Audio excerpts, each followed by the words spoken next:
What's up, everybody? Welcome to another episode of the Red Room Podcast. Today, I'm here with my friend, Isabella Steigman. How you doing? Hey, I'm doing good. Thanks for coming on.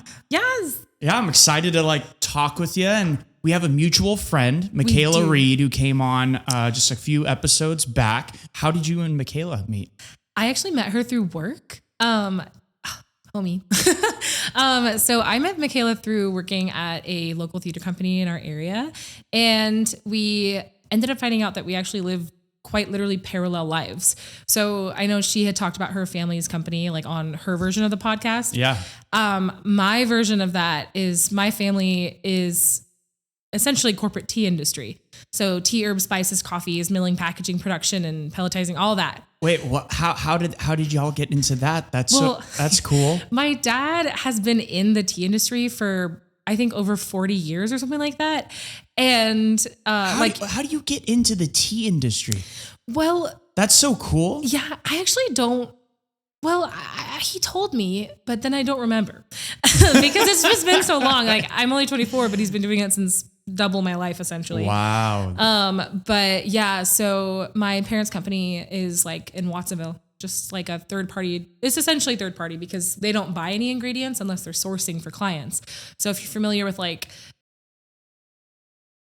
my dad, he was familiar with the owners of, they were friends, and we used to go to I don't remember, it was headquarters or I don't know. They're like flagship essentially. Yeah. And so growing up, and stuff like that would send us blank cans of pre-released flavors, and we would taste test them.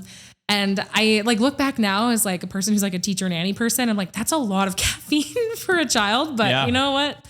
I got to taste test. There's one, I think it's and I remember being this is the one. This is my favorite. And yeah. So growing up in the family business, I mean, she was growing algae. I was packaging tea bags. So it's a very different thing. And then we went to, we didn't go to the same high schools, but we had all the same friends. Yeah. She went to Aptos High. I did Aptos. I did theater with Aptos High students. So it was pretty cool. So a couple years ago during the summer, I walked out and I thought that her and her niece were mother and daughter. And I was like, oh, hi, nice to meet you. Are you Ava's mom? And she was like, no. And I was like, oh, oops. Yeah. And then, yeah, we really hit it off. And then the last couple of years, we've really gotten close. That's awesome. Yeah, she's super, super cool, very talented, and like you are. And so I want to dive into work and everything. So we're talking about the tea stuff. So that's cool. So are you guys in what kind of stores? Are you in Costco? Where do we get your stuff? It's it's a little different because we do have a brand of coffee, which is my dad was one of the original formulators of coffee in a tea bag.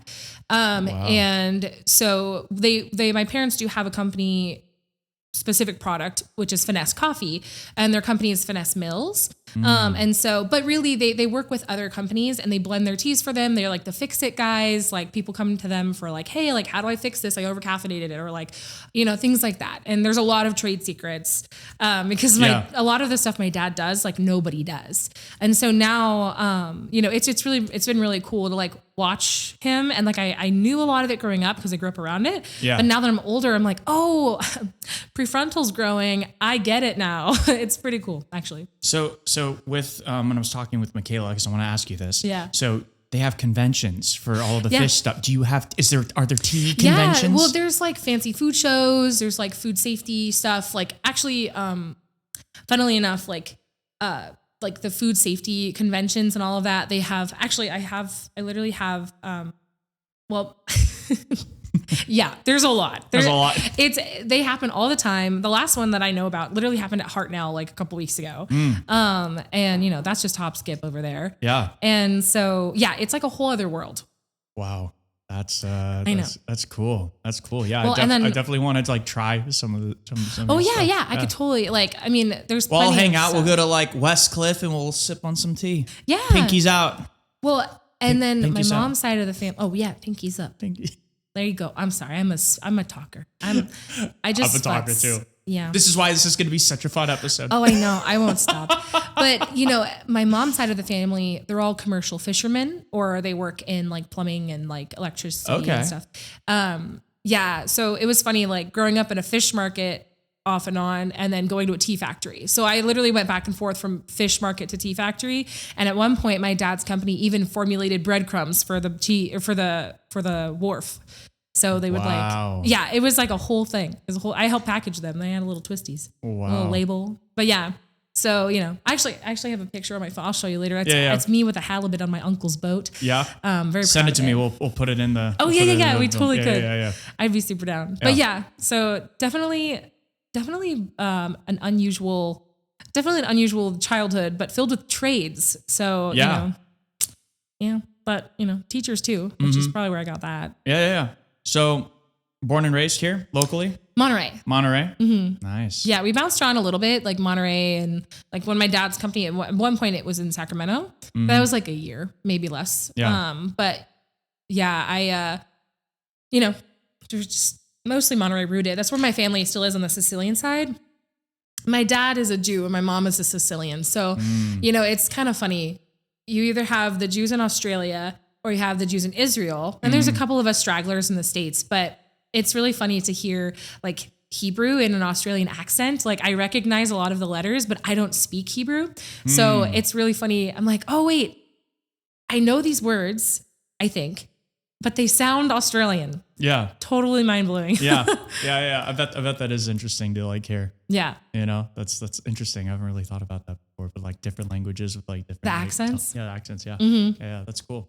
So born and raised here. And then do you see yourself like staying in Santa Cruz? Like, this is home? I don't know if Santa Cruz is home. I mean, it may be like at least within the like Tri-County situation. Mm-hmm. I visited other states besides California and I was like, okay. Yeah. I was like, I don't know. I'm just so used to it here. Yeah. And like, it's weird if I'm in a state that doesn't have access to the ocean, even though I don't really go to the beach all the time. Like, it's just it's nice to know, like, it's yeah, there, you know what I mean? And then it kind of is a thrill thinking that California is going to fall into the ocean. I'm like, oh, what if it's today? What a roller coaster ride that's going to be, right? Yeah. I'm just, just girly things. Yeah. Well, it's so speaking of that, we had, someone come in from, the state that was talking about like, oh yeah, like, cause doing real estate, people need to know about all the earthquake stuff. And they like showed like a map of the Bay Area of when it's like what it will do. And Santa Cruz, it's only supposed to get up to a 3.5.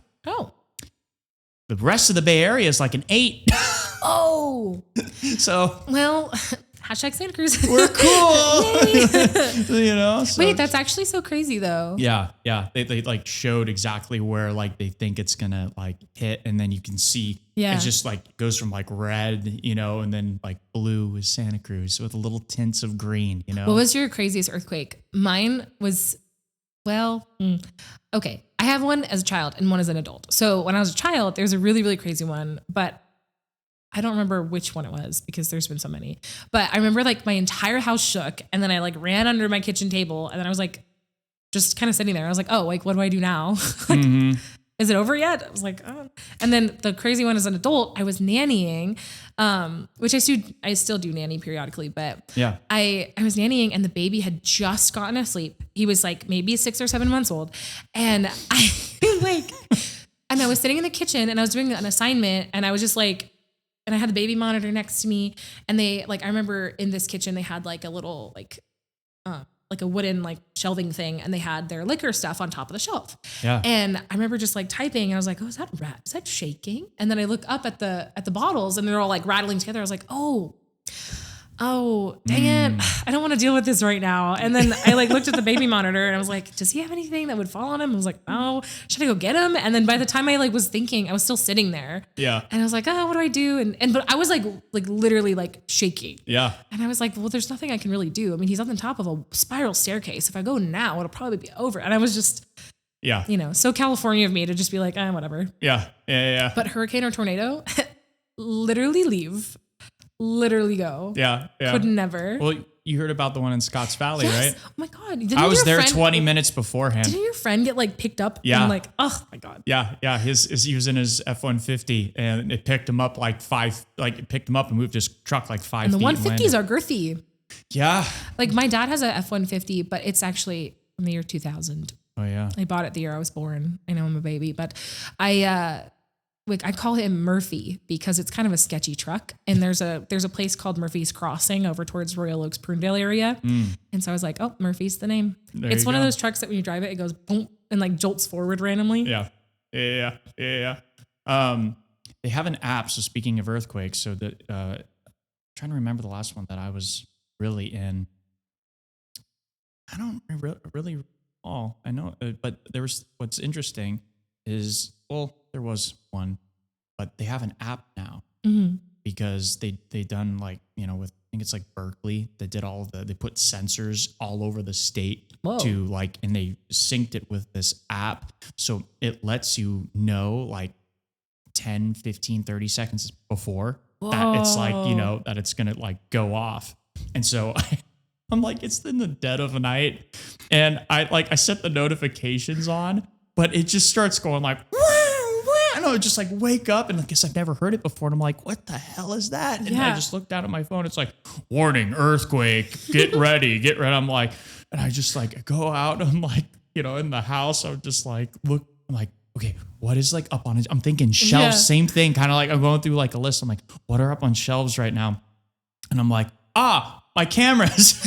So I literally like booked it downstairs into like my garage where I have like my shelf where I store up all the equipment. And then I literally just grabbed the cameras and like put them, down on the ground in an area where I know nothing's going to like hit them. And I waited. I was ready. I was like in door jam. I was waiting. And then like nothing. It hit, I think somewhere in like Monterey Salinas area, but it was like a 3.4 or 4 or something like that. But I saw like the chandelier, like just kind of slowly, you know what I mean, doing that and whatever. But the big one is going to be interesting. Everyone keeps talking about it, so I know it's going to be weird what people are talking about it like after. You know what I mean? Well, so the 1989 earthquake, it affected my elementary school, and there was like a huge crack in the gymnasium. Like I remember growing up and being like, I would like walk on the crack, like I couldn't get off. Like it was, you walk one foot in front of the other, and balance. And I just like have no concept of that level of earthquake. Yeah. And that school is actually sliding down the hill. So I was like, fun. I wonder if that'll do it. Like it makes me nervous sometimes. Like I think about it more often than I probably should. But I also think about sinkholes like every day. Oh yeah. I actually am like really scared of the concept of sinkholes. Like Michaela would laugh at me if she was sitting here because I straight up won't stop talking about sinkholes. And like, her and I, like, we're learning how to be like, well, I mean, she's got a lot more years on me, but I'm learning how to be a baby sound engineer. Yeah. And I've really been enjoying the process. And so we've been up in the booth for a lot of shows together. And every single show without fail, I'm like, what if there's a sinkhole right now and the audience is gone? Yeah. Like, or what if like I get terrified? Like, I don't know what it is, but it's like those irrational fears. Like I can't handle cruise ships. Oh yeah. I can't handle cruise ships. Titanic scarred me. It wasn't even the Titanic. There's worse ones. Titanic wasn't even the worst one. Yeah. Dude, like okay. My level of consuming media is either just random, no words, just vibes. Yeah. Like, I mean, there was one that was like super detailed and like grotesque Patrick, and he was just like singing a song, or or actually better example, AI Plankton singing Zombie. Like, I'm like, that's content. That's funny. Yeah. Or on the flip side, I deep dive into conspiracy theories on TikTok and I can't, and like, they're like, I'll do that too. Yeah. Like that sound. Yeah. With a video that's spooky. Yeah. And my brother lives in Florida. So when the hurricane was happening, I was like, I'm listening to all these videos and they're saying the yo-ho, thieves and robbers. And I was just like, oh my God, is he gonna die? Like, I was like, that's crazy. But he was fine. He was in Miami. It didn't even hit him. Yeah. They maybe got some rain. Yeah. But I was like, he's at the bottom. He can't go up because you can't go up. Yeah. But he's right by the manatees, so. Oh, there you go. Can't fault him. The Key Islands. I want to go there. I have a favorite. That'd be fun. Yeah. I went to Castaway Cay when I did speaking of cruise lines, I did the Disney cruise line when I was a kid. I was like Did 13. you like it? It was, my folks tried to pawn my cousin and I off to like the daycare center. And we were the oldest, we were 12 or 13 and the rest of them were like little kids. And we literally when no one was looking, we snuck away and we just started roaming the ship. Peace out. Yeah. I wish there was a cruise that I could just go on and then not be in the water. I could go on when it's parked or whatever it's called. I should know. I'm a fisherman's granddaughter, but whatever. Yeah. Anchored. It's I wish I could go on, experience the food and then leave. I don't want to be in the cruise, but my grandpa was afraid of cruises. My nanu, he came to the United States during World War II. He came onto Ellis Island. Ooh, do you want to hear that story? Yeah, let's hear it. Okay. So get this. My family on my mom's side is from Sicily. My nanny, her mom is from they're from Michigan and they're Scotch Irish and stuff like that. But on my mom's side, on her dad's side, they're Greek Sicilians from Sicily. And so I believe they were on the Catania side of that island. And I think that's where Napoleon probably grew up, I think. Yeah, I mean there's a lot of people there. Yeah. Well, I remember I was really close to my nanu. I have over 20 cousins. It's insane on that side. Family reunions must be fun. That's one way to say it. Off camera, I'll tell you a story. Right. But so basically what ends up happening is my nanu is 8 years old. His family, his father was a fisherman. And so he would fish in America and all that. And so he would bring back technology whenever he'd come back to visit. So he ended up bringing back the technology for a flushable toilet. And according to my family, they had the first flushable toilet on the island. And also, I believe one of the only 2-story buildings on the island as well was their home, which is still standing today, just no electricity or water. Wow. And so my nanu said that when he was young and he was 8 years old, he had his sisters and his mom was pregnant, I believe. And they had to go live in the caves while the Nazis came in. Am I allowed to say that? Yeah. I'm a Jew. I should be allowed. Yeah, open forum. Yay. Yeah. And what ended up happening was they went into the house, as one of their bases. And so my nana, apparently she paid somebody a couple sacks of flour to go tell them hey, if the Americans are coming, they're going to go into this house first and they're going to bomb it because the insignia's on the top, you got to leave. And so they ended up leaving, but they left things there. And so I have 2 cousins that went and they saw the house and they found a bunch of stuff there. And I was whoa, that's kind of trippy. The house is still standing? Wow. And I believe they tried to stay there. And I have a vague memory of somebody telling me they just brought a water hose from the neighbor. So just to have water. Yeah. But I think that's really cool. And then, so my nanu and his sisters and my nana, they ended up going on a boat to Ellis Island. My nanu was waiting in New York, for them. But on the way there, their radio lost connection to the shore. And I believe they were a few weeks up or something behind, or a week or 2 up to a month behind schedule. So he thought that he had lost his entire family. Then randomly in a super foggy, one of those dramatic storytelling moments, they came and they were able to get to Ellis Island. But from my understanding, the next time that boat went out, it never came back. So spooky, first of all, because that would have been awkward if I didn't exist. And then come on, really? But they ended up going all the way to California. So I think that's pretty cool. Yeah, no, that's an awesome story. Actually, so we did some genealogy stuff, and from my mom's father's mother's side, found out we have a little bit Jewish, which is cool. Go. It's really, really cool. Her last name is Schneider. Schneider. Yeah. My last name is Steigman. My other Jewish last name, or my dad's mom's side, is Levine. Levine? Yeah, like Adam. I don't think I'm related to that. You got to check that out. You could be getting free backstage passes to Maroon 5, and your pal Blake would absolutely love to come along. Adam, honey. Get the moves. I probably can't sing that. They'll probably take it. Oh my God. Can you imagine? Copyright strike. I think it's under 15 seconds or something like that. You know, I'm not going to test it. I got a copyright strike on TikTok because I sang Poor Unfortunate Souls. Really? I did. I felt really validated. I was like, oh my God, am I Ursula? Am I Ursula? Oh, that's great. Do I sound like her? Yeah. Pretty fun. But it's better than the poop jokes I make on there. Yeah. Yeah, actually. Hey, gotta do what you gotta do. Yeah, exactly. It's what. So let's dive into what you do and everything. So you like musical theater is in your background. Let's talk about that. Yeah. So I have been doing musical theater since I was 2 years second grade. That's where the 2 comes from. But since I was in second grade, my very first production I was ever in was when I was in kindergarten, I think, or maybe it was anyway, early elementary, IDK. And I was in a production of basically the retelling of Aesop's fables, but I played a space monkey's mother and I wore a Greek toga. You have like pictures or videos? I don't know. There is a whole section of my life. That's what you put on Instagram and I TikTok. know, but there's a whole part of my life that there's photos, but it's on a hard drive that was left out in the rain. So like, I don't know. Oh, yeah. I'm sure there's people that can get that stuff. For sure. My grandma helped make all the costumes and she was like, is this like really the costumes you guys want? And they were like, yeah. So This is really the costumes. Yeah, not sure. But since then I've been doing theater as much as I could. When I actually, the Thespian Society. Yeah. Some people like to say lesbian society, and though I love the gays, that's not the society I'm referring to.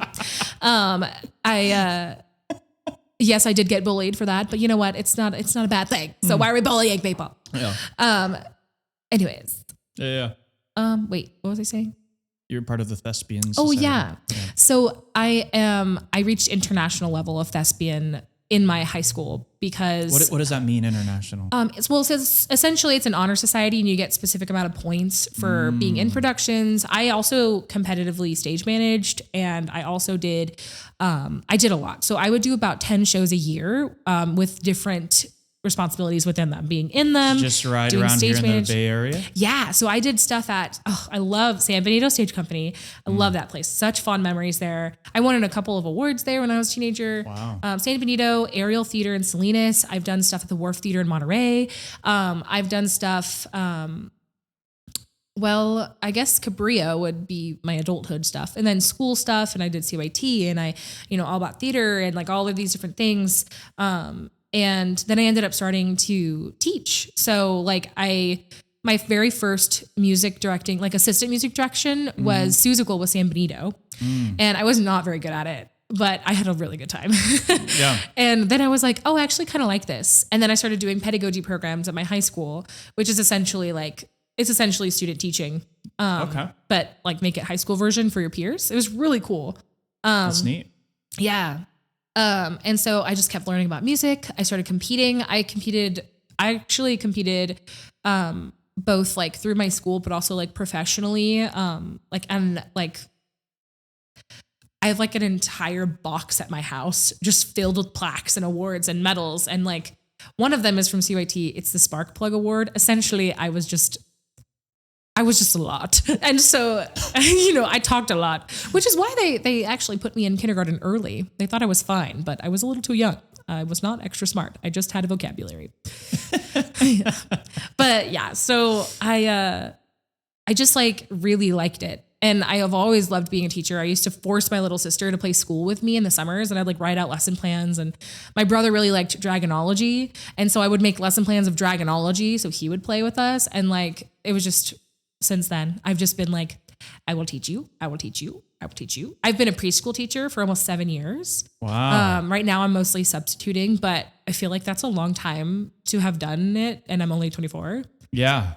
No, good for you. Do you want to like continue in that like field? Do you want like full on, like you see yourself teaching at like Harvard or something, Dear God, no. I'm a littles teacher for sure. Yeah. I like littles and middles and occasionally the bigs, but bigs being teenagers. Yeah. But yeah, no, my very favorite preschool job I've ever had was I was a lead toddler teacher and I just loved it. And like, I understand that if you're a person that enjoys being with 12 toddlers all day, 5 days a week for 9 months, like that's probably something that you should do again because you're good at it. And not everybody likes that.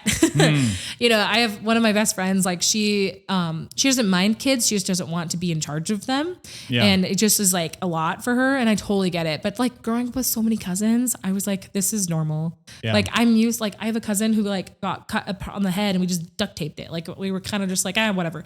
Like there was too many of us to afford all those doctor bills. Yeah. But yeah, although we did do the Costco bills. Yeah. That was insane. Yeah. So let me ask you kind of like a deep question. Mm-hmm. So being a teacher and working with, younger, kids and stuff, how important is it in your opinion that the arts should stay in schools and be taught to the younger, kids coming up? Absolutely imperative. I can't even tell you like how many kids that I have worked with on like the musical side of things and on the more, traditional educational side of things. And the children that have been exposed to music are so much quicker. They have a ability to critical think that is very unique. And it doesn't need to be like everybody performing or everybody singing, but like learning how to play the guitar, taking a piano class, or even just taking a music history class or music appreciation.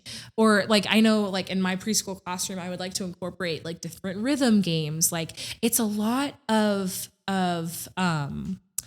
coordination, right? And I have really bad dyslexia and music theory is really hard for me, but being able to understand that. And so like, I'm a little chaotic and my solution to being really dyslexic and not understanding music theory was to take a jazz theory class.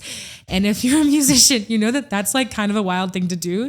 But I did. And I saw all of these people, all ages, getting into it. Like I think the oldest person in our class was like in his 70s and the youngest one was like 16 or 17. Yeah. And one of the things that, especially like the older generation of people that were taking part of the class said was, I wish I had learned this sooner. I wish I had this because it would have made my life easier because I ended up wanting to try new things later in life and I felt behind. So, I mean, even as simple as playing a recorder or just like, learning how to strum. I don't even know how to strum. It's just fun to fail. Yeah. but I think that's actually something that stops a lot of people is it's not fun for everyone to fail.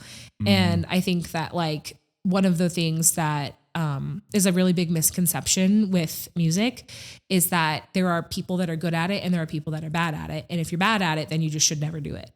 And like it starts really young. I think that the first self-deprecating comment I heard a student say about themselves in regards to being able to be musically inclined in any capacity was, I think he was in second grade or third grade. And he was like, I just am tone deaf. Like I can't sing. Yeah. And so I'm just not going to try. A couple of years later, I saw him down the road and he's like leads in musicals. And he was like, I just kind of just did it, even though it was scary. Yeah. But, I also have a lot of opinions in the educational sphere about a lot of things. I like to say that I'm a mix of traditional values and more modern values in that I don't think that technology should be in lower elementary classrooms. I think it should be completely gone. I don't think it adds anything. I don't think that it aids anything. I think maybe later elementary, middle school, you can incorporate it within specific boundaries. Yeah. But that's the key thing is there is no boundaries. And it's hard because, I work with a lot of families. Like I've been a nanny for quite some time and I babysit and all of this stuff. And it's really clear when you can tell when families try and let the tablet teach the child and not them. And like, you can tell if there's intentional time being taken. Sometimes kids just get tired and it's the end of the day and I'm babysitting on a Friday and like, that's their time. And that's totally fine. Yeah. I think that it's totally fine to have like specific to family and specific to kids screen time and all of that. But in the classroom, it's a crutch. And it sucks because some of these kids, they don't know how to function. And like, I have so many kids that are below reading level because they're used to pressing a button about the right word. They remember the word, they know what it looks like, but they don't know how to write it. Yeah. Or things like that. And I'm like, oh man. And like cursive not being as taught. I'm like, cursive was really hard for me.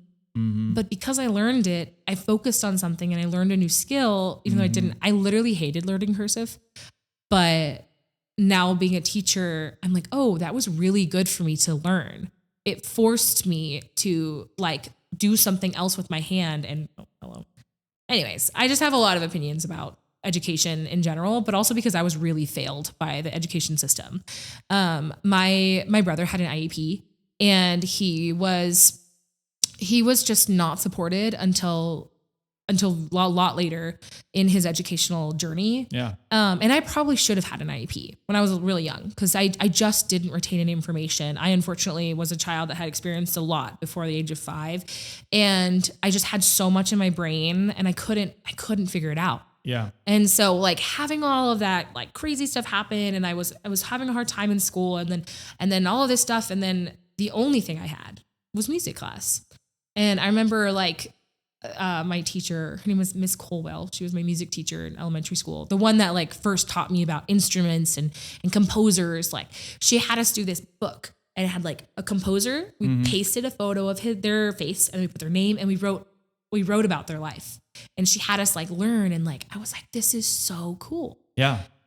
We learned all about the different kinds of instruments and the woodwinds and the brass and the this and the that and the strings. And I was like, this is a whole world. I don't want to learn how to play these, but I like that I know what they are. Yeah. I ended up picking up the saxophone. And so I played too.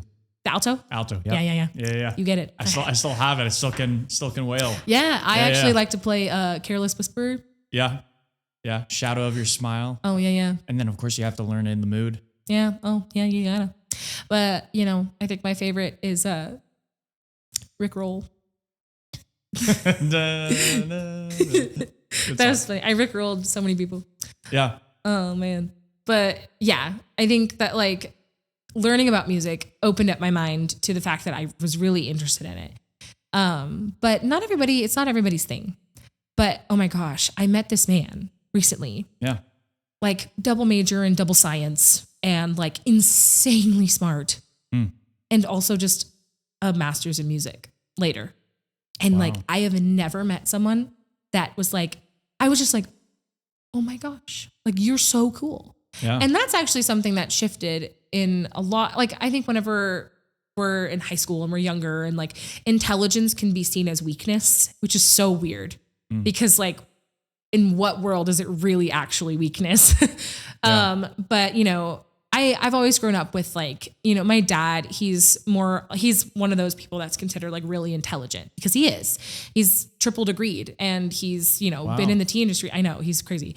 He's been in the tea industry for over 40 years, and he's in his 70s, and he's like, he's still doing it, and he's still so sharp. And he's like, he knows everything about every single machine in his company. And he's like, oh yeah, this is how it works, and this is what it does. And like, and I look at that and I'm like, wow.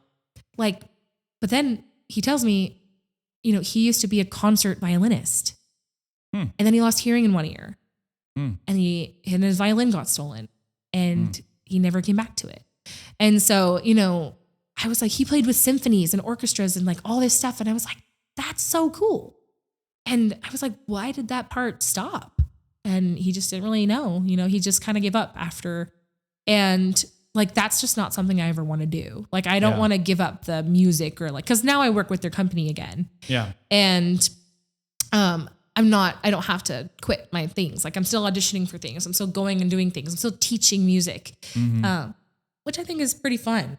And like a really unique spot that I'm in.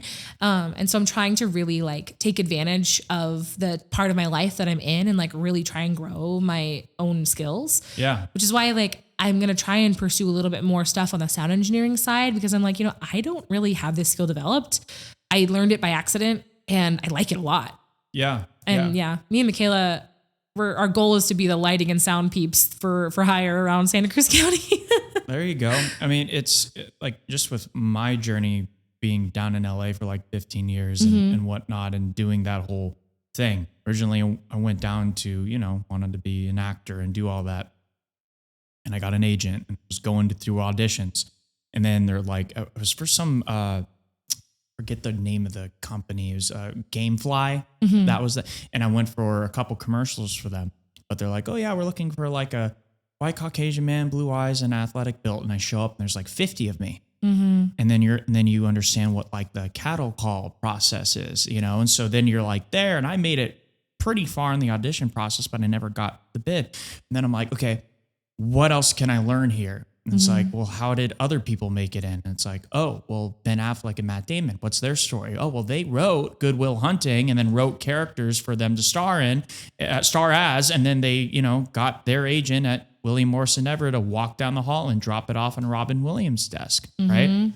So then I started writing and doing that. And then I was like, okay, well, I'm writing all this stuff and that's great. I have like a bunch of screenplays. I really like honed like, and doing all that, but like, how do I get the screenplay scene? Oh, well, you need a sizzle reel. Well, what's a sizzle reel? It's like a 10, 15 minute, concept, video of like going off and like, bringing it to life. So when you go to, hand in the pitch deck and the script, you have like a little visual of like a little taste of like what that will be. Okay, well, how do I do that? I had to learn how to go and pull permits from LA City and like, and how to organize, talking to like, we shot a thing for, I did a Beach Boys musical thing and we went and shot like a thing of it down on Leo Carrillo State Beach down there in Malibu. I had to work with the city parks and I had to like learn how to like pull permits for that. And then, you can only have, 11 people on this beach while you're filming.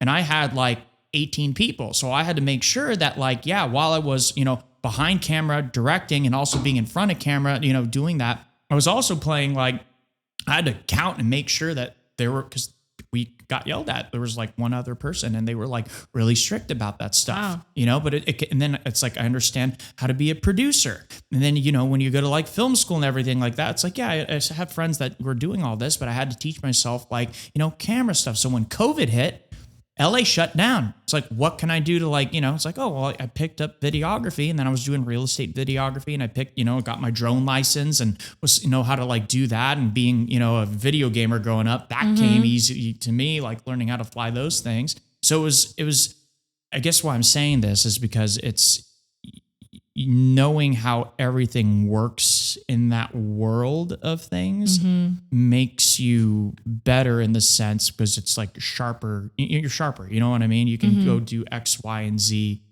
if you want to, so it's kind of like that. So you go from music, from the musical theater side of things, like what are some of the shows you've done? What are some fun ones that you want to do?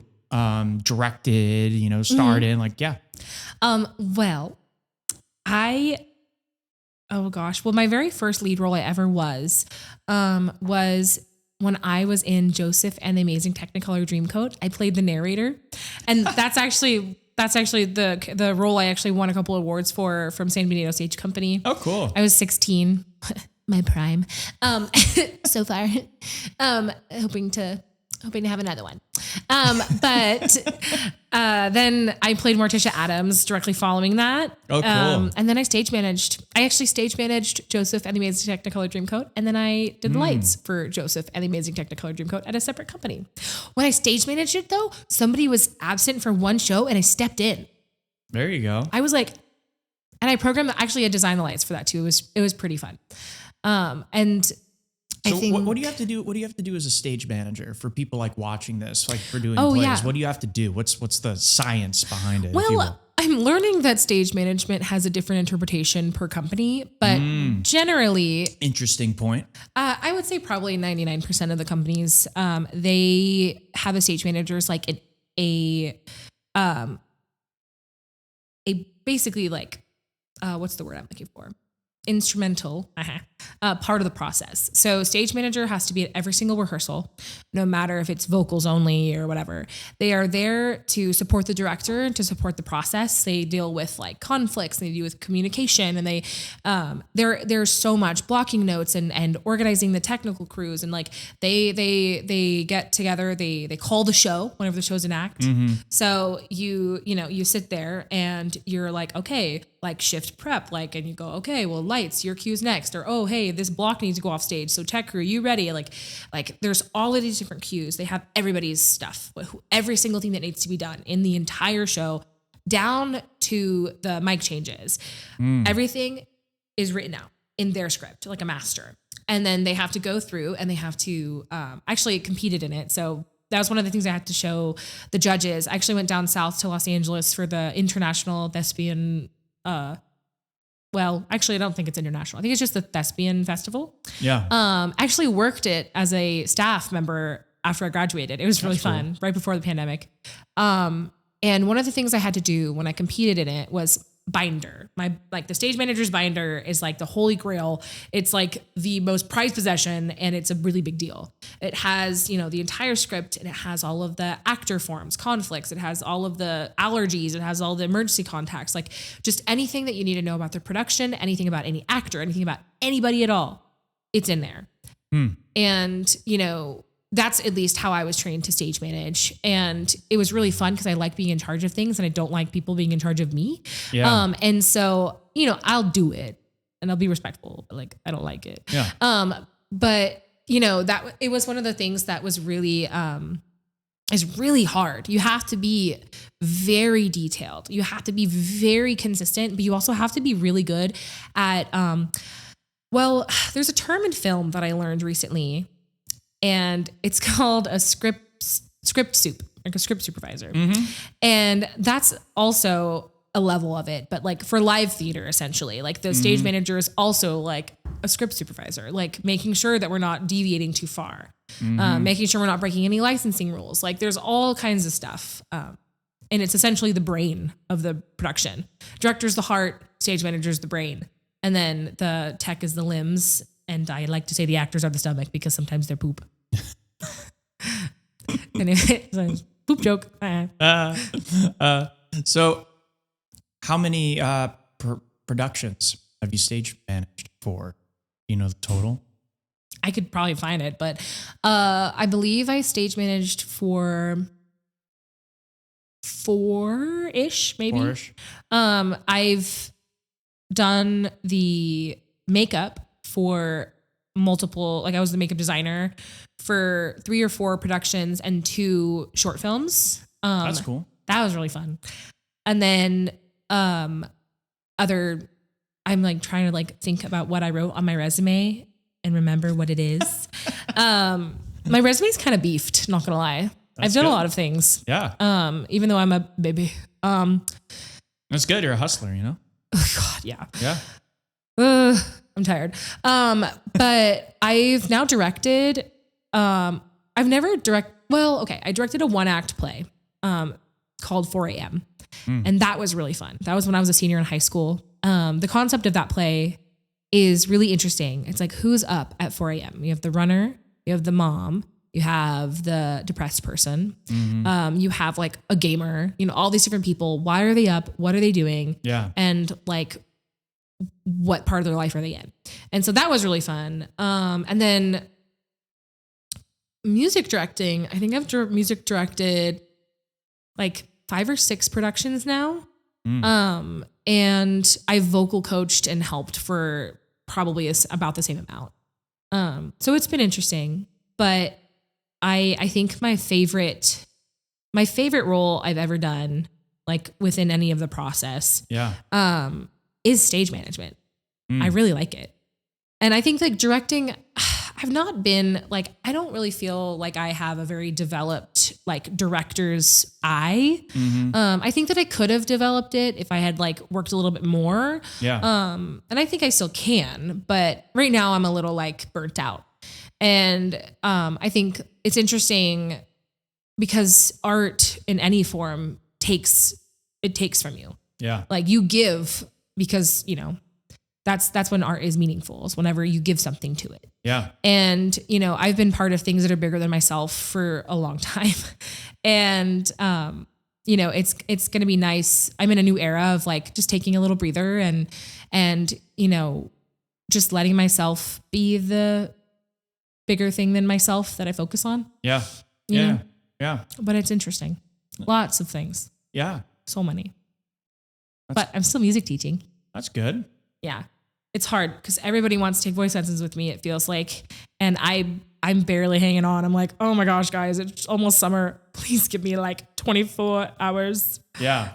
So you're doing voice coaching, and then you're doing the tea stuff, Yes. and then the musical theater stuff. You're just kind of And I also busy. nanny. So I like do like, I babysit kids. And so I take them to school sometimes in the mornings, or I pick them up after school or after school programs.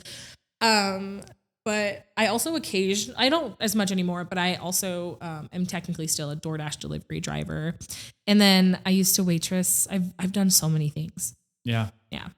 But I mean, it's nice that I don't waitress right now, because that's just a lot on the body.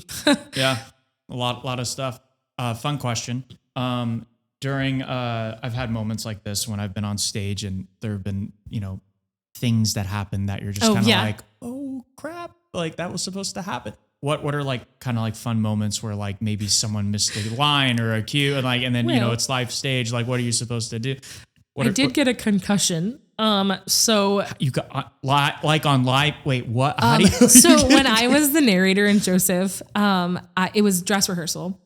It was like Thursday night, right before opening. Concussion as the narrator? Yeah, bruh. Listen to this. So literally, okay, but I still love San Benito, and I would do shows with them anytime. And I think I'm gonna audition for them soon, because I literally miss them. Yeah. But which is so silly, because like I don't have like a super strong connection with anybody. Still, I mean, there's like one family that I like grew up with their kids, and like I'm still friends with them. Yeah.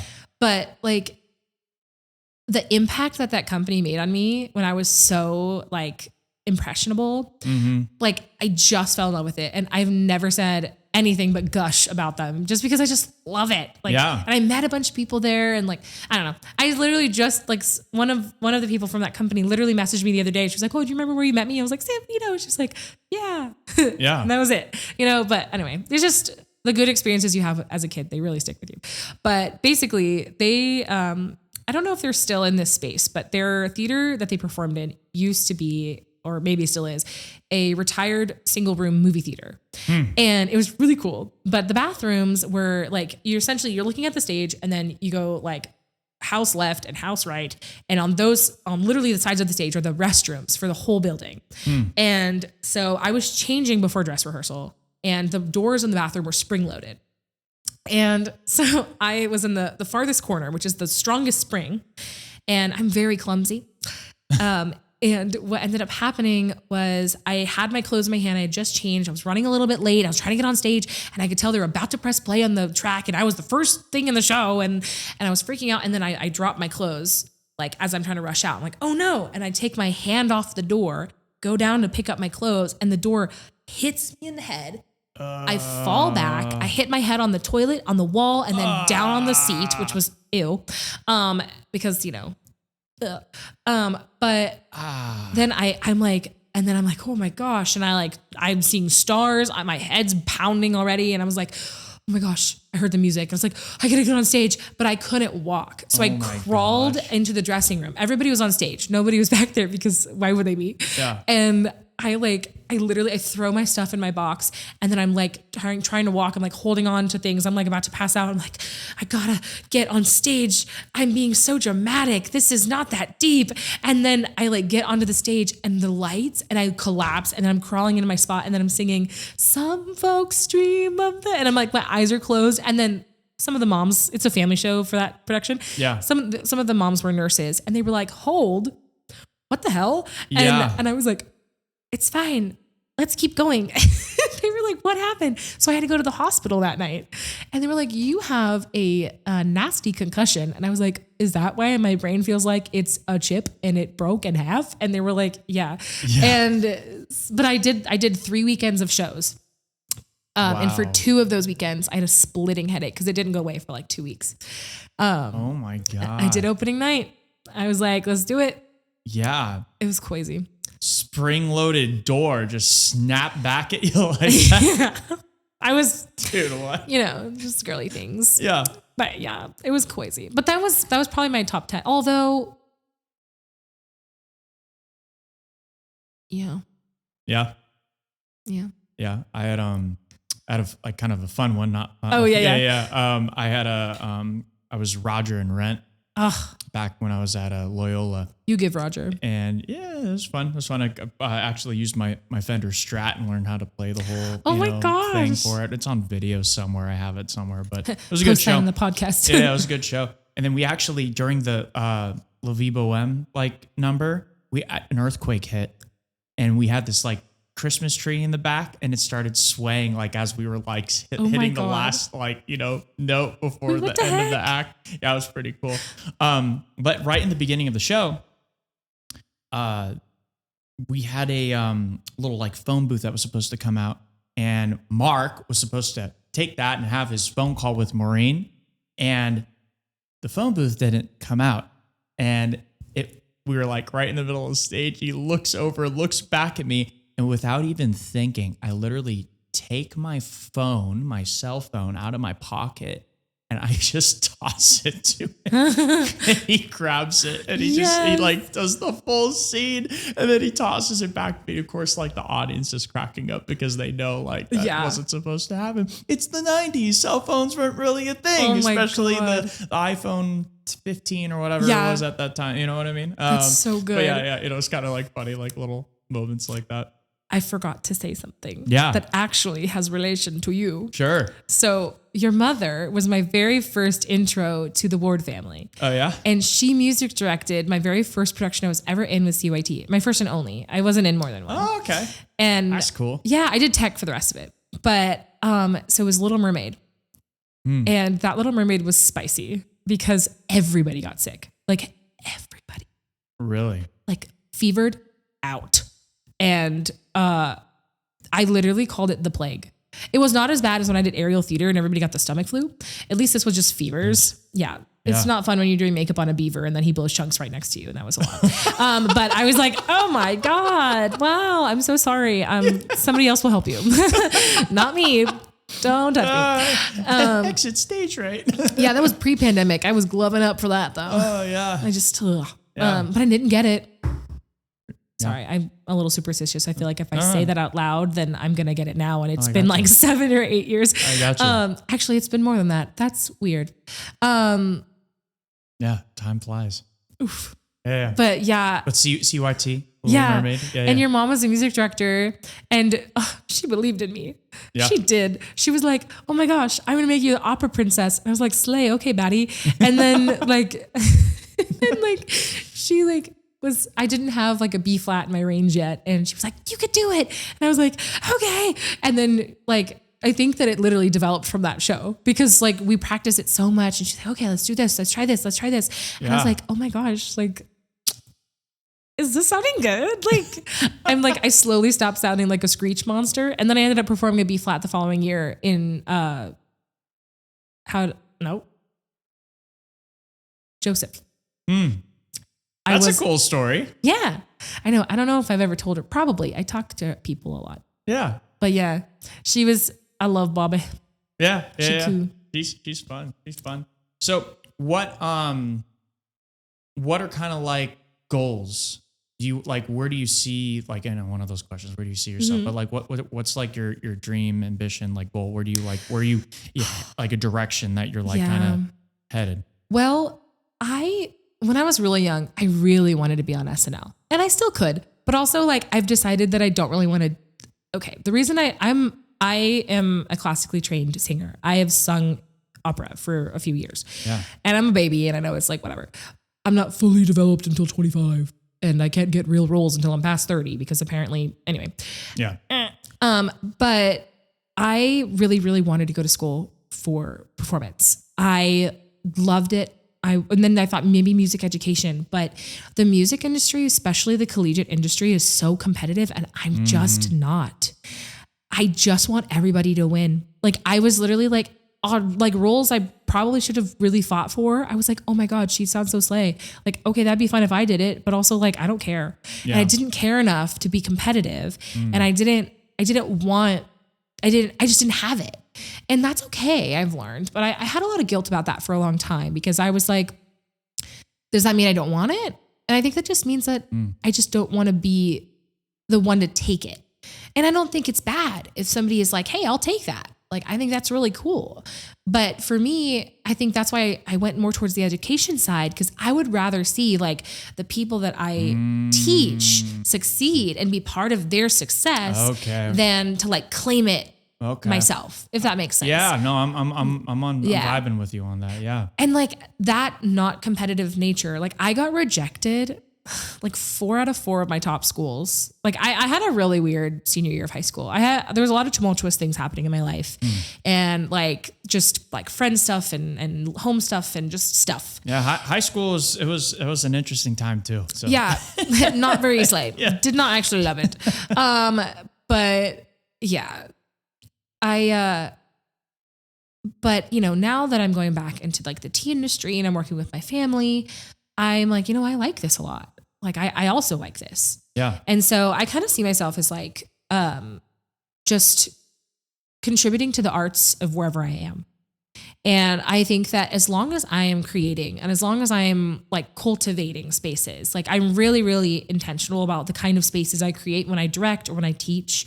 I want it to be a safe space. I want it so that the kids can relax. Because that was one of the things I had a really hard time doing when I was younger, was just relaxing in whatever space I was in, constant fight or flight. And it was just uncomfortable. Yeah. And so, you know, I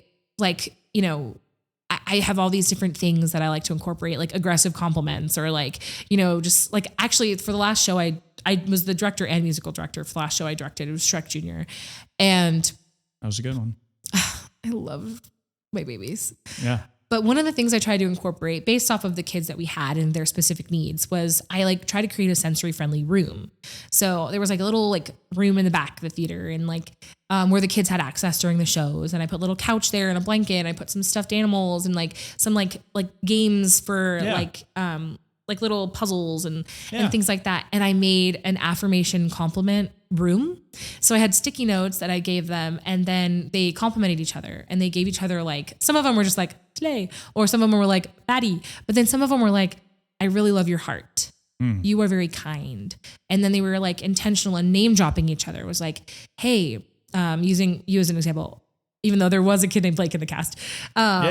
Blake, your voice brings me to tears. Brooke's daughter, right? Yeah. I went to school with Brooke. We were Baymont kids back in the day. Baymont baddies. Yeah. Oh my God. No, literally love Brooke so much. Yeah. And her daughter. Oh my God. Yeah. I can't wait for her to see this because then she'll be like, oh my God, I got a shout out. Yes, you did. I know. I'm trying to get her on too. That'd be fun. That would be so cool. Yeah. Oh my God. Then all 3 of us. But yeah. So I think like my goal right now is to develop my skills within the corporate world. I'm getting some certifications. I'm working towards a lot of things. I'm trying to finish my schooling because I've had just terrible college experience. In fact, it's just been awful. But you know, it is what it is. Yeah. And I'm working on not dropping out. And so I'm determined.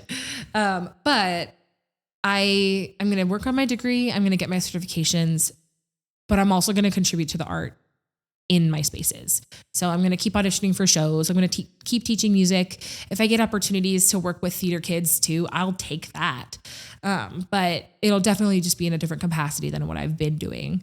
Because when it's all consuming, it's just not fun. Yeah. When it's something that you feel like you are giving, you're giving part of yourself and you really deeply care and you feel that returned, that's when it's worth it. Mm-hmm. And so I think that that's part of what I'm contributing to the world right now is just mostly on like a me side where I'm not teaching right now with like theater. Yeah. And I think that's okay. Yeah. And I'm only 24. Like, I feel like I'm just there's so much more I like need to experience before I like really fully know, like how I feel about things, but at least I feel well-rounded in my approach. Like I'm not saying no to things. I'm just saying I want more experience and I really want to make sure that the choices I make are not detrimental and the choices I make are also like helpful. Like I don't want to be harmful to any community that I'm part of. I don't want to be gossipy and I don't want to be, I don't want to contribute to negative things. I want to only contribute to positive things. And then like, sometimes people have to tell me I need to like calm down and that's fine, but I'm really spicy. And so I know that about myself too, is if I feel like I'm not getting what I need, or if I feel like I am not contributing to growth, I get angry and I feel like justice needs to happen. And like, I need to be, like let's have a conversation. And sometimes it's not the best timed thing. And like, that's one of the things I'm learning, especially in creative spaces. I think that a lot of times that people can get misunderstood, especially from like the perspective of like the outside. And that's always a bummer. Yeah. It's being like 33, just throw yourself into things that make you uncomfortable, because that's where the growth is. It's the biggest thing that I've learned over the last like 3 or 4 years. It's just keep throwing yourself into uncomfortable situations, that because you just grow, and then you just sharpen and hone your craft and whatever you want to do. Yeah. In life. It goes for everybody watching too. It doesn't have to be just theater. It can be whatever, line of work you're in, but my 2 cents in the bucket. Well, that's how I got connected with the Wharf Theater was, so basically on the Wharf in Monterey, I was walking with, I don't remember somebody, and I saw that there was a theater and the door was open, and I was like, ooh, let's go inside. Let's check it out. Let's go say hi. And so I went upstairs and I was like, hey, this is cool. What are you doing? They're like, oh, we're doing Sweeny Todd. And I was like, oh my God, can I be part of it? Can I help you? Do you need a stage manager? I stage manage. And they were like, actually, yeah. And one of them ended up being like a family friend's son, because, Sicilians. And it was in Monterey, obviously. And that's where my family is. And I ended up doing this production, and like, I still am connected to those people. And I did that when I was like 17. Wow. And it's awesome. And, now like I have like people I can like contact, like, hey, like, do you have any like recommendations? Do you have any, like, it's just really cool. Like the references, the networking, I really love networking. Yeah. But it's cool. And that was only because I just like walked into a space, which I actually wasn't allowed to be in. They were like, well, you probably shouldn't walk through open doors of companies. And I was like, you're so right. However, but I'm here. You need a stage manager? Yeah. Yeah. I was kind of awkward though. Somebody should have told me no, because we were costumed as tech crew, and I was part of the tech crew, ended up, and I dressed like Mussolini. Yeah. I dressed like Mussolini. Why did I do that? For stage managing. Yes. For Sweeny Todd. Yes. I was like, I thought it was so funny. I was like, I'm being so different. And I had like a mustache and like, oh my God. I almost actually can't say that name on here. That'll get flagged. Yeah. But anyway. Anyways. But yeah, that's part of it. Learning the choices that are not bad choices. Yes. Especially socially. Yeah. Yeah. Being disgustingly extroverted is only, it's only good when it's good. And when it's bad, but I'm getting better. I promise. Yeah. Especially during choir rehearsal. Oh my God. I did Cabrillo choir since I was like 16. Oh, cool. And then I took some breaks when I became an adult, but, that place taught me when it's time to rehearse, you're rehearsing. Yeah. You can't goof. Yeah. You can't be a silly goose. Can't be a goofy girl. Yeah. Yeah. But yeah. What do you think, with all your, theater, all the productions you've been in, what's your favorite theater around here that you've performed in? Oh, that I performed in? Or just like been a part of, like again, stage managing, whatever. What do you think? What's like your top, maybe you can do top 3. Okay. Make it easy on you. I think coolest Wharf Theater, because it was in the Wharf. Yeah. I never even knew that it even existed until today. So literally I so check cool. that out. I think that it's actually falling apart, but it's for sale. It's just really expensive. Yeah. Well, with the wharfs falling into the water. Don't talk about it. Maybe, it's literally so silly. No, it wouldn't be the best idea. It's okay. But then, so that's the coolest, because I just loved being at the wharf. Yeah. Especially it was the wharf next to my family's wharf that I grew up on. Yeah. So that was really nice. And then I think it's not really a theater, but we did a show with COAT called Bridge to Terabithia. And it was just like a really fun show. because I was tech crew, but we had like puppets that were like hands that were bigger than this table, and we like carried them out. And I just remember liking the space for that. It's probably that. It was like in the woods. It was cool. But then most professional, Cabrillo stage. That's been really fun. Yeah. And now it's their new theater there is pretty cool. Iconic. I think that Aptos High School's theater, I used to call it the Baby Crocker because it's very similar. It has a fly system and everything. That's where, fun fact about Shrek, it's my favorite musical. If I could be a role in a musical, I would be Fiona or Donkey or Fairy Godmother and Cinderella, Scott's Valley. I'm looking at you. I'm going to audition in a couple weeks. And so, you know what? Manifesting is real. Yeah. It's real. That's how I got my, I have a lamp at my house. It's a floor lamp. Mm-hmm. It's tulips. Wow. Tulips are the bulb holders, whatever it's called. Shades. Tulips are the shades. Yeah. Bulb holders. Wow. But the Crocker Theater is incredible. It's just exquisite. I love performing in there. I was in Considering Matthew Shepard back in 2019. And that was crazy. That was probably the most meaningful production of something I've ever been in. And then flash forward to a few years later, now I'm in Sweeny Todd. And just from literally 2 rehearsals, I think it's going to be the coolest thing I've ever done. It's going to be creepy and scary and cool. And like, I just can't wait for people to see it. Like I want to perform tomorrow, even though we just started literally on Saturday. That's cool. Yeah. It's been a minute since I've been in a show. You should audition for Cinderella. Yeah, maybe. If you don't, I'll judge you. Okay. Yeah. No, it's definitely been a minute. I want your mom to audition too, and your dad. Yeah. I want the whole family to do it. The whole family to do it. But you're probably going to your sister's wedding. Yeah. That's whatever. It's important, I guess. I wouldn't hear the end of it if I didn't. Oh, I know. If I missed that one. Hey, I get it. Yeah, I get it. Yeah. But she definitely wanted that like Cinderella type wedding and stuff. So she's planning her own wedding. She's like, I need to do it because I will make it perfect and I don't trust anyone else. And so that's she's actually so real. I called her up literally yesterday, like, hey, what are you doing? She's like, I can't talk. I'm planning the wedding. I love you. I'm like, okay. Is she older than you or younger? Younger. Oh, okay.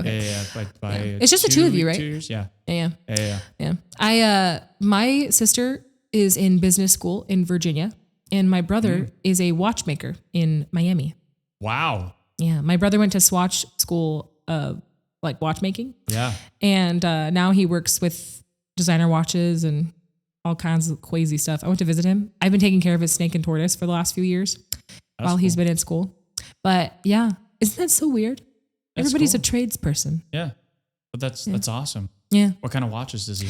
So he, if he's still there, he's works for Citizen through Macy's. And then he does servicing for Omegas, and I believe he does servicing for all kinds of brands like Omega, Cartier, Rolex, or at least he has done servicing for them. Yeah. And he knows how to make a bunch of the different watches as well. Start his own thing. He has Bunch O Watches on Instagram. Bunch O Watches. Bunch O Watches. Okay. Yeah. Okay. Yeah. Check him out. Oh, I know. He's really cool. He would he's so insightful, and he knows so much about the products that he works with. Like it's similar to me, and he's also a musician, but not as much anymore. He's more focused on what he's doing, but he's really, really smart. Like you talk to him and you're like, I don't know half of what you're saying, but I love that you're saying it. Okay, well, why don't you combine both worlds and put a nice, real cool like clock in a guitar? Ooh. I haven't seen that before. Clock in a guitar. Clock in a guitar. So people are like watching they're watching the show. Yeah. And they can also look at the dude and tell the time. And you know what? 60 BPM. Yeah. Yeah. A little metronome too. Yeah. Lit rally, bro. Yeah. That would be really cool. Yeah. Although I'm terrible at guitar. Because I was learning guitar and then I broke my wrist, and then I that's not fun. Just never got back to it. Yeah. Yeah. That's like what I'm learning is like getting back to things after you've stopped them is so hard. Mm-hmm. That's why I'm kind of glad I'm performing again. Cause I was like, I'm never going to perform again. I'm only going to teach forever. And then I was like, I'm literally 23, like 24. What am I going to do? Like I literally can't say that yet. Yeah. It's only been a year. Yeah. But you know, it's cool. I'm excited though, because, like, you know, Michaela and I being young and like in the field of like this kind of stuff, like I really feel like, I don't know, she's like my other half with this kind of stuff. It's really fun. Yeah. And I feel like we're such a good team. And we even have like our friend Nani, like she's a director too. And so she's also a stage manager as well. So it's just so cool. Like if I ever wanted to put on a show, like I have a stage manager friend, I have a light person who's also an incredible director. Like I do music, like we could literally like, it's just so fun. Like, I'm like, what if we did like a little homegrown in your backyard and we just put on a little show and we like get like a little light thing and they're like, okay. Yeah, you can do that. It's fun. You know what I mean? You can totally do that. I used to write plays. I made a stage in my basement when I was young, and I little wrote black plays. box theaters. Those are cool. Those are cool. I actually, in high school, our theater was a black box. Now at Monte Vista, where I went to high school, there's like a full theater and like a performing arts center. Monte Vista? I did. I know. Yeah. Slay. But yeah, Brian. You know Brian? Mm-hmm. Yeah, he was over there. They were was doing a lot Anastasia. older than me. Yeah. Yeah. Wait, which child are you talking about? Brian Francis. Is that a kid now or a kid before? Did you see the Beauty and the Beast production? No, I haven't seen a show there yet. But I went back. I'm an alumni, so I've been performing in their alumni concert like every year since it started. Yeah, like 2019, he was 2020. He's one of my mom's voice students. He's a talented Oh, kid. wait. Yeah. Curly blonde hair, glasses. Yeah, okay. Yeah. He's a cool dude. What's up, dude? I'm saying hi. No, I like to the camera. If they're watching. I was buffering. I was like, who's here? Yeah. I thought you were referring to somebody who had graduated already. So I was like, wait, who is Brian? I have heard of Brian. I've not worked one-on-one yet. Yeah. But I do know of this kiddo. Yeah. I guess they were doing Anastasia. At I Monte wanted Vista. to see that so bad. Yeah. Heard they got a great theater over there too. Yeah. Morgan, the current theater person, I guess she's like administrator and directs the shows too. Or at least the musicals. I don't know if she does. I don't know. Anyway, she's a director there and the administrator for the theater department. Yeah. She, I've done a lot with her. At least as an adult. She was just coming in whenever I was a senior in high school, so I didn't really know her back then. But yeah, it's been nice. I love that space. One of my friends from high school, Nick, he's like one of the sound engineers there, and it's like super cool. My buddy Rob is like the light guy, and like, I don't know. Now I'm like friends with all these people. It's cool. I'm like, how do I turn this on? Can you answer my question? Yeah, here. LOL. Because I can't type anything without LOL, or I feel like I did it earlier because I like feel like people are going to think I'm mad, or like I can't do periods in texting because I don't want people to think that I'm mad at them. So I'll do like many exclamations. Interesting how the period has become a thing like that? I can't handle it. You put a period in text message. Do you hate me? Yeah. Like literally asking. It's so interesting to like, it's just weird just to see like, things. I know. Like that. Yeah. If you put a period, it's like, you're upset. And I'm like, uh-oh. Which is funny because. You upset with me? No, why? Well, you put a period at the end of the sentence. Isn't that how like sentences work? Don't worry. Yes. But I know. I had a friend from Japan and she was like, English was her second language. And I tried to explain that to her, but she was like, I don't understand because this is just how you do grammar. And I was like, technically, yes. But in my mind, this is how the world works. Yeah. But yeah. And then she started doing too many exclamation points. And I was like, okay, slow your roll. We gotta dial that. And she was like, you're just confusing me now. Yeah. But yeah, that's the whole thing. I wish I knew another language. I used to be able to understand languages a little easier, but now I just feel like it's soup. Yeah. Got up to honors Spanish 3 in high school. Okay, bilingual. Got a B+ in that. Whoa. B for bilingual. I know how to get around. Yeah. I know how to ask for food. Hey. Where's the hotel? Like all that stuff. Yeah. Just the basic things to get around, so then I can do, things like that. Oh, yeah. I wish I knew Spanish, though, because there was this woman on a plane coming back from Miami, and she was on her cell phone arguing with someone, and she was very upset. And I was like, ma'am, we're in the air. And I hate planes. I don't like traveling. Yeah. And I know that's crazy. I'm young and dumb. I should like to travel. I don't. And I just get scared. And one of the things is planes and she was on her cell phone in the middle of the air. And I was like, we're going to die. We're literally going to cry. It wasn't that deep. Like they told her to stop and then she got mad. And then I like tried to Google Translate. It's like, I don't have service. Yeah. Please. Yeah. I said, por favor. And she went, and I was like,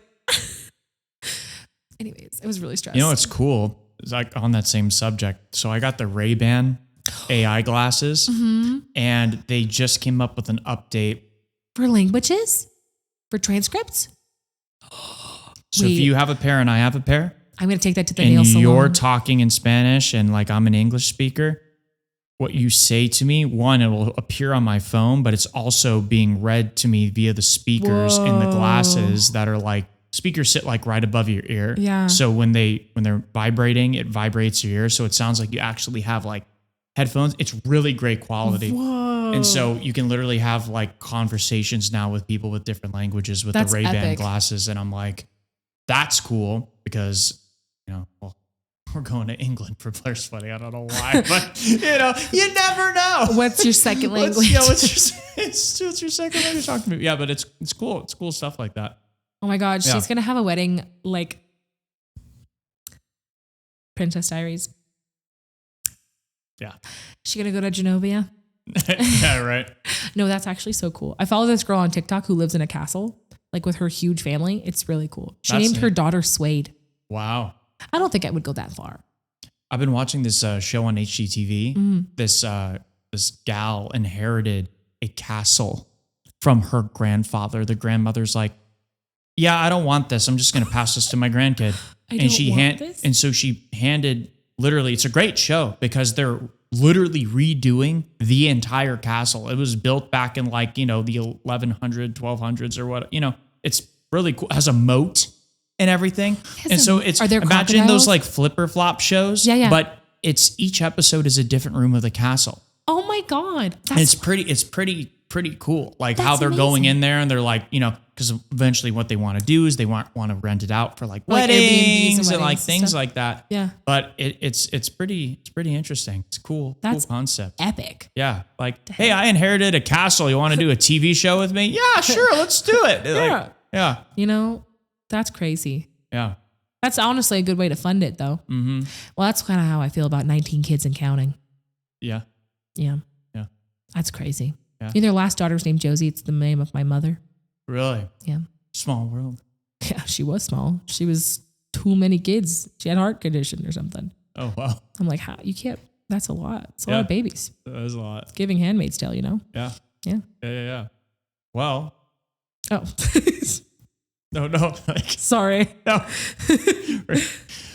Thank you for coming on. Oh, yeah. I appreciate it.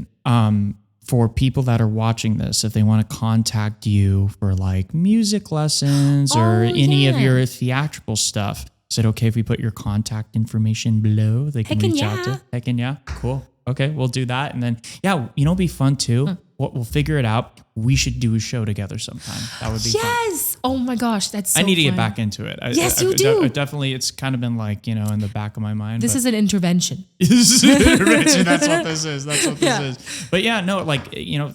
I got Michaela to audition for things too. Yeah. Yeah.